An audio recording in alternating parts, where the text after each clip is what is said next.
Islom dini haqida yozilgan 10 ta kitob o'qigandan ko'ra shularni hammasini jamlagan bitta kitob o'qigan afzal.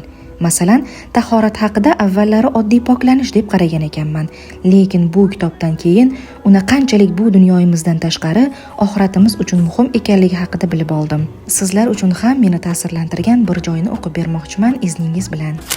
Qiyomat qoyim dahshatlari, u kunning zulmatlari va to'sto'polonlari ma'lum. U kunda birov birovni taniy olmaydi. Ko'plarning yuzi qoraygan, ularning betlarini g'ubor qoplagan bo'ladi. Ammo bir guruh odamlar yuzlaridan va qo'l-oyoqlaridan kishining havasini keltiradigan darajada nur taralib, go'zal holatda ajralib turadilar.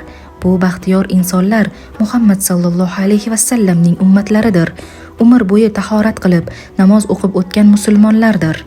Ular haqida payg'ambarimiz sallallohu alayhi va sallamning o'zlari quyidagilarni aytadilar. Albatta, ummatim qiyomat kuni tahoratning asaridan peshonalari va oyoq qo'llaridan oppoq nur taralib turgan hollarida chaqirilurlar. Dunyoda badanlarning tahorat suvi yetgan joylaridan taralib turgan ajoyib nur qiyomatda ularning oxirat saodatiga erishganliklari ramzi bo'lar ekan. Bu nur ularni bu dunyoda tahorat qilmay o'tgani uchun yuzi qaro bo'lib, do'zaxga mahkum qilingan baxtsizlardan ajratib tursa, qanday yaxshi. Va bu ma'lumotlarning barchasi Shayx Muhammad Sodiq Muhammad Yusufning Mukammal saodat yo'li kitobidan o'qib berildi.